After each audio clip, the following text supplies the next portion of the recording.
आज मैं आपसे एक सवाल पूछना चाहता हूँ। क्या आप कल्पना कर सकते हैं कि जिस चीज को हम और आप कचरा समझकर फेंक देते हैं, वो किसी बंजर जमीन को हरे भरे घने जंगल में बदल सकती है? सुनने में किसी परी कथा जैसा लगता है ना? लेकिन आज हम आपको एक ऐसी सच्ची और हैरान कर देने वाली घटना सुनाने जा रहे हैं। ये बात है हजारों टन आम के छिलके की, जिन्हें एक जंगल में फेंक दिया गया था। शुरुआत में तो लोगों ने इसे पागलपन कहा, एक बड़ी गलती माना। लेकिन ठीक 20 साल के बाद जब दुनिया ने उस जगह को देखा तो उनकी आंखें फटी की फटी रह गई। जो हुआ वो किसी चमत्कार से कम नहीं था। तो चलिए शुरू करते हैं इस वीडियो को ये जानने के लिए कि कैसे फलों के कचरे एक मरी हुई जमीन में जान डाल सकते हैं। बंजर जमीन। बात करते हैं 1990 के दशक में मध्य अमेरिका के खूबसूरत देश कोस्टा रिका से। यहाँ एक बहुत बड़ा नेशनल पार्क था जिसका नाम था गुआनाकास्टे कंजर्वेशन एरिया। ये पार्क अपनी जैव विविधता यानी तरह तरह के पेड़ पौधे और जीव जंतुओं के लिए मशहूर था। लेकिन इस पार्क से सटी हुई एक जमीन का टुकड़ा था जो बिल्कुल वीरान और बंजर पड़ा था। सालों पहले इंसानी गतिविधियों के कारण इस जमीन के सारे पेड़ काट दिए गए थे।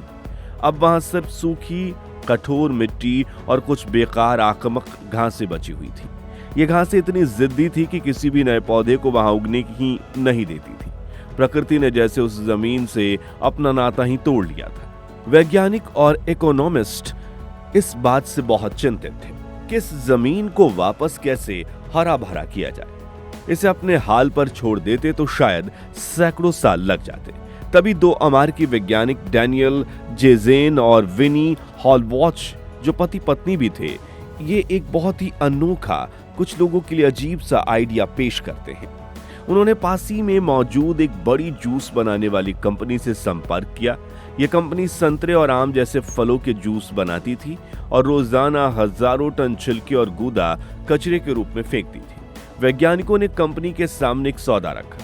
सौदा यह था कि कंपनी अपने सारे फलों के छिलके को उस बंजर जमीन पर फेंक दे, बदले में कंपनी अपनी कुछ जमीन नेशनल पार्क को दान कर देगी। कंपनी को यह सौदा फायदेमंद लगा क्योंकि उन्हें अपना कचरा फेंकने के लिए एक मुफ्त की जगह मिल रही थी और साथ ही समाज में उनका नाम भी हो रहा था। ये एक ऐसी डील थी जिसमें दोनों का फायदा था, या शायद तीनों का, अगर हम प्रकृति को भी गिने। जब जंगल में फेंके गए हजारों टन आम के छिलके, फिर वो ऐतिहासिक काम शुरू हुआ। साल 1997 और 1998 के दौरान लगभग 1000 ट्रक उस बंजर जमीन की ओर चले। इन ट्रकों में लबालब भरे हुए थे आम और संतरे के छिलके। देखते ही देखते लगभग 3 हेक्टेयर की जमीन पर 1200 टन फलों के छिलकों का ढेर लग गया। यह ढेर करीब आधा मीटर मोटा था। उस समय वहां से गुजरने वाले लोग हैरान थे। उन्हें अपनी आंखों पर यकीन नहीं हो रहा था। हर तरफ फलों के सड़ते हुए छिलकों की गंध थी। कई लोगों ने इसकी आलोचना की। उन्हें लगा कि ये वैज्ञानिक और कंपनी मिलकर उस बची कुची जमीन को प्रदूषित कर रहे हैं। उन्हें ये प्रयोग कम और एक बड़ी गलती ज्यादा लग रही थी। अब इस प्रयोग को शुरू हुए सिर्फ 1 साल ही हुआ था कि उस जगह पर एक नई मुसीबत सामने आ पड़ी। जूस कंपनी के कंपटीटर ने उस जूस कंपनी के सौदे के खिलाफ केस कर दिया।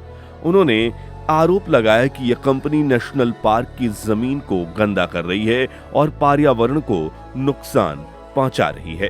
कानूनी लड़ाई शुरू हुई और दुर्भाग्य से अदालत ने इस प्रोजेक्ट पर रोक लगा दी। वो जमीन जिस पर हजारों टन छिलके डाले गए थे, उसी हाल में उन्हें छोड़ना पड़ा। वैज्ञानिकों का दिल टूट गया, लेकिन महान प्रयोग अधूरा रह गया था। समय बीतता गया और धीरे धीरे लोग उस जगह और उस अजीबोगरीब प्रयोग को भूल गए। 20 साल बाद साल बीतते गए। लगभग 20 साल गुजर चुके थे। एक दिन एक यंग रिसर्चर ने इस भूले बिसरे प्रयोग के बारे में पढ़ा और उसने उस जगह को फिर से खोजने का फैसला किया। जब वो उस इलाके में पहुंचा तो उसे वो जगह मिली ही नहीं जहां कभी एक बंजर जमीन और उस पर लगा एक साइन बोर्ड हुआ करता था। वहां पर अब घना हरा भरा और लहलहाता जंगल खड़ा था। उसे उस जगह को पहचानने में बहुत मुश्किल हुई। पेड़ों की डालें और पत्तियां इतनी घनी थी कि जमीन तक पहुंचना भी मुश्किल हो रहा था। काफी मशक्कत के बाद उसे पेड़ों के बीच जंग लगा हुआ पुराना साइन बोर्ड मिला और तब उसे यकीन हुआ कि ये वही जगह है। उसने जो देखा वो उसकी कल्पना से भी कहीं परे था। बंजर जमीन कैसे बना घना जंगल। वो 3 हेक्टेयर की जमीन जिस पर आम के छिलके फेंके गए थे, एक जादुई तरीके से बदल चुकी थी। वहां बड़े बड़े मजबूत पेड़ खड़े थे, तरह तरह के पौधे उगाए थे और पूरा इलाका जीवन से भरपूर था। सबसे हैरान करने वाली बात तो ये थी कि उस जगह की तुलना वहां के पास की जमीन से की गई, जिस पर छिलके नहीं डाले गए। तो जमीन आसमान का अंतर था। छिलके वाली जमीन पर पेड़ों का घनत्व 176% ज्यादा था। पेड़ों की छतरी बहुत ज्यादा घनी और हरी भरी थी। मिट्टी काली, नम और पोषक तत्वों से भरपूर हो गई थी। वहां कई दुर्लभ प्रजाति के पेड़ अपने आप उगाए थे। वो वीरान जमीन अब एक जिंदा सांस लेते हुए जंगल का हिस्सा बन चुकी थी। इस चमत्कार के पीछे का विज्ञान। तो आखिर ये चमत्कार हुआ कैसे? इसके पीछे का विज्ञान बहुत ही सरल और शानदार है। पहला, दुश्मन घास का खात्मा।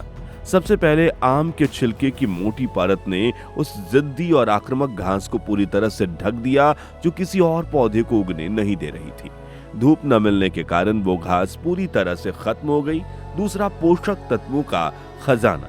जैसे जैसे हजारों टन छिलके सड़ने लगे, वो धीरे धीरे मिट्टी में मिल गए। ये छिलके पोटेशियम, नाइट्रोजन, फास्फोरस जैसे अनगिनत पोषक तत्वों का खजाना थे। उन्होंने उस बंजर मिट्टी को एक सुपर फर्टाइल यानी अत्यधिक उपजाऊ खाद में बदल दिया। तीसरा, नई जमीन। अब जमीन नरम, उपजाऊ और नए बीजों के लिए तैयार थी। हवा और जानवरों के जरिए जो बीज वहां पहुंचे, उन्हें उगाने के लिए एक बेहतरीन माहौल मिला। इन बीजों ने तेजी से जड़ें पकड़ ली और कुछ ही सालों में छोटे छोटे और बड़े पेड़ों में बदलने लगी। संक्षेप कहें तो आम के छिलकों ने प्रकृति के पुनर्जीवन की प्रक्रिया को सैकड़ों गुना तेज कर दिया। उन्होंने प्रकृति को वो जरूरी मदद दी जिसकी उसे सख्त जरूरत थी। दोस्तों, ये कहानी सिर्फ आम के छिलकों की नहीं है, ये कहानी उम्मीद की है। ये कहानी इस बात का सबूत है कि प्रकृति के पास खुद को ठीक करने की अद्भुत शक्ति है। हमें बस थोड़ी सी समझदारी से उसकी मदद करनी है। यह हमें सिखाती है कि औद्योगिक कचरे को एक समस्या की बजाय एक समाधान के रूप में भी देखा जा सकता है। आज जब दुनिया क्लाइमेट चेंज, वनों की कटाई और प्रदूषण जैसी समस्याओं से जूझ रही है, तब कोस्टा रिका का ये छोटा सा प्रयोग पूरी दुनिया को एक नई राह दिखाता है। ये बताता है कि कैसे हम कम खर्च में प्राकृतिक तरीकों से अपनी धरती को फिर से हरा भरा कर सकते हैं। अगर भारत के नजरिए से देखें तो आम का नाम सुनते ही हर भारतीय के चेहरे पर मुस्कान आ जाती है। उत्तर प्रदेश के दशहरी से लेकर महाराष्ट्र के अल्फांसो तक आम हमारे लिए सिर्फ एक फल नहीं बल्कि एक एहसास है। भारत दुनिया का सबसे बड़ा आम उत्पादक देश है। हम हर साल लाखों टन आम उगाते हैं और इसका मतलब ये भी है कि हम हर साल लाखों टन आम के छिलके और गुठलियां कचरे के रूप में पैदा करते हैं। ये कचरा अक्सर लैंडफिल में जाकर सड़ता है और मीथेन जैसी हानिकारक गैस पैदा करता है। अब जरा सोचिए, हमारे देश में भी कई ऐसी जगहें हैं जो खनन, शहरीकरण या गलत खेती के तरीके की वजह से बंजर हो चुकी है। क्या हम कोस्टा रिका के इस प्रयोग से कुछ सीख सकते हैं? क्या हमारे यहाँ बड़ी बड़ी फूड प्रोसेसिंग कंपनियां हमारे मंदिर, जहां से रोजाना हजारों टन फूल और पत्ते निकलते हैं, और शहरों की सब्जी मंडियों इस तरह की पहल का हिस्सा बन सकती हैं? ये प्रकृति से प्रेरित एक जुगाड़ ही तो है, और जुगाड़ करने में तो हम भारतीय का कोई मुकाबला नहीं है। ये कहानी हमें सिखाती है कि जिसे हम व्यर्थ समझते हैं उसमें भी अर्थ छिपा हो सकता है। हमें बस अपना नजरिया बदलने की जरूरत है। तो अगली बार जब कोई फल खाकर उसका छिलका फेंकें तो एक पल के लिए इस कहानी को जरूर याद कीजिएगा। क्या पता आपके फेंके हुए उस छोटे से छिलके से भी एक पूरा जंगल उगाने की ताकत छिपी हो। आपको ये कहानी कैसी लगी हमें कमेंट में जरूर बताइएगा। अगर वीडियो पसंद आई हो तो इसे लाइक और शेयर करना ना भूलें, ताकि ये जरूरी संदेश ज्यादा से ज्यादा लोगों तक पहुंच सके। हमारे चैनल को सब्सक्राइब करने के लिए धन्यवाद। मिलते हैं अगले वीडियो में एक ऐसी ही ज्ञानवर्धक जानकारी के साथ। जय हिंद।